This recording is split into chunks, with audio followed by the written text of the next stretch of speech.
What if I told you that the woman who chooses to live alone after 60 isn't running away from love, but running towards something far more profound?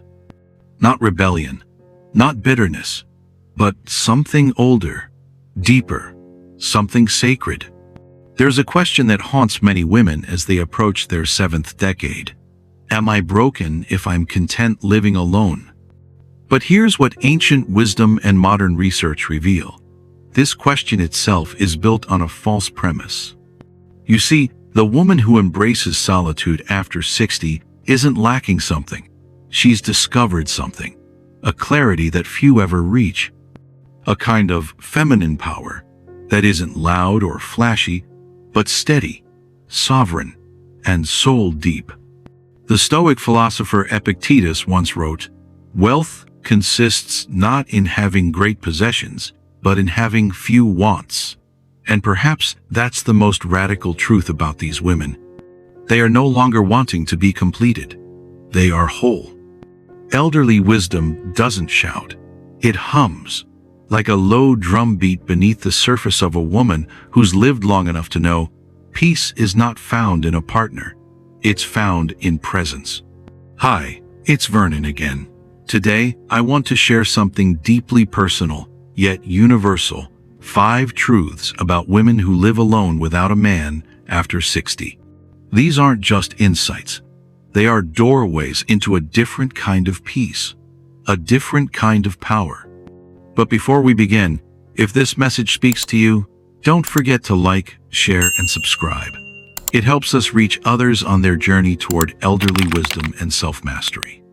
Now, talk about the first truth that often goes unspoken, yet it quietly redefines the entire narrative around women, solitude, and strength. It doesn't begin with a loss, but with a return to the self. Truth number 1. Solitude after 60 is not isolation, it's integration. For many women, the choice to live alone after 60 isn't about giving up on love, it's about returning to a love that often goes neglected, the love of one's own truth. It's a quiet realization that the presence of a man is not what defines companionship. What truly matters is the ability to sit with oneself without restlessness, to feel whole in the stillness. As the French philosopher Blaise Pascal once wrote, all of humanity's problems stem from man's inability to sit quietly in a room alone. For these women, choosing solitude is not a problem, it's a profound solution. Solitude, then, is not absence. It is the sacred chamber where the echoes of one's life rise up again, not to haunt, but to be heard. In that stillness, long-buried emotions surface not as pain, but as invitations. Invitations to forgive, to reconcile, to finally meet the woman you've always been beneath the noise. For those who've given decades to others, this silence is not empty. It is clarifying, like morning light on a long-forgotten path. I think of my younger sister, Marianne. After her divorce at 61, she moved to a quiet home by the coast, far from the noise of city life. She told me once that living alone gave her a kind of peace she never knew she needed. The silence became her mirror. She paints now, gardens, and writes letters she never sends. One evening, she said to me, "It's strange. I spent so much of my life trying to be what others needed. Now, I'm finally becoming who I am." Ancient Taoist texts speak of the wisdom of the valley, the low place that receives everything, holds it, and transforms it. Women like Eleanor embody this valley wisdom. Their solitude isn't a void. It's a sanctuary, a temple of self-integration. And here lies the quiet turning point. Choosing to live alone is not an act of rejection, it's an act of return. It's the decision to stop abandoning yourself for the sake of belonging. It's when a woman realizes that home is not a place or a person, it's a deep reconciliation with her own presence. But even as this solitude becomes a sanctuary, there's another truth we must face. one that complicates the romanticism of living alone. Because for many women, the journey doesn't end with self-reconciliation. In fact, after 60, love itself begins to take on a new shape, not quieter, but radically redefined. And that brings us to the second truth, one most people never see coming. Truth number 2. After 60, love is no longer a search. It becomes a standard. In our younger years, love often feels like a journey outward, a pursuit filled with anticipation, quiet compromises, and the ache of being fully seen. We offer parts of ourselves, hoping they will be enough to earn permanence. But after 60, something subtle yet profound changes. Love is no longer a chase. It becomes a reflection. A woman begins to look inward, not outward, to find the presence she once searched for in others. The emptiness she feared slowly becomes a space she cherishes, a space she tends like a sacred garden. And in that tending, she finds not lack, but fullness. Diane Keaton, a woman whose life in the public eye could have easily revolved around maintaining appearances or chasing companionship, and yet, in her 60s, she chose solitude. Not out of resignation, but as a declaration. She reflected on this chapter of her life as one of profound freedom, famously dismissing the idea that being unmarried made her life any less full. For her, love became less about being seen by others and more about honoring the relationship she had cultivated with herself. Her story reminds us that the standard for love can evolve from external validation to internal alignment. The American author Cheryl Strayed once wrote, "You don't have a right to the cards you believe you should have been dealt. You have an obligation to play the hell out of the ones you're holding." In that spirit, many women over 60 begin to raise the bar, not out of arrogance, but out of reverence for the hard-earned truths they've come to carry. They understand that what they accept reflects what they believe they deserve, and now they choose differently. And perhaps that's the true power of aging, the courage to no longer settle, not because you're demanding more, but because you finally understand your worth. If you're a woman over 60 and this resonates with you, share your story in the comments below. What has solitude taught you? What have you reclaimed in the quiet?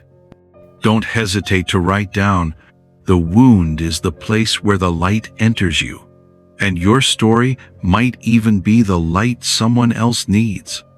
Share it below, because every shared truth adds strength to our collective wisdom. Truth number 3. Living alone is not the absence of love, it's the presence of boundaries. As the philosopher Seneca once wrote, "No man is free who is not master of himself." For women past 60, solitude is not avoidance, it's mastery. It's not the absence of love, but the presence of peace. After years spent softening their voices, sidestepping their needs, and holding space for others, these women begin finally to hold space for themselves. They don't stop loving, they just stop leaking. Love is no longer an endless outpouring. It becomes a conscious, sacred act, offered only when it aligns with their deepest sense of safety and self. Carl Jung once said, "The privilege of a lifetime is to become who you truly are." For many women, that journey doesn't begin until they live alone. Because only then, without distractions, do they start to hear their own yes and honor their own no. Living alone becomes a sacred mirror, not reflecting emptiness, but revealing the quiet truths a woman can no longer unsee. It reflects what her soul has outgrown, what her spirit no longer consents to carry.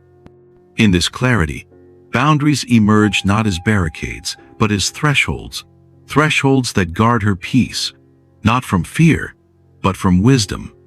They are not there to keep people out, but to invite only those who understand the sacredness of presence and who approach with reverence, not entitlement. Let's now turn to a truth that whispers beneath the surface of every silver strand and quiet morning, a truth that reveals aging not as a slow fading, but as a powerful unfolding.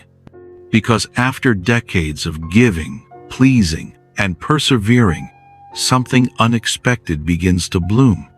Truth number 4. Aging alone awakens creativity that once lay dormant. There is a certain kind of creativity that can only be born from silence. Not the silence of neglect, but the silence of sovereignty.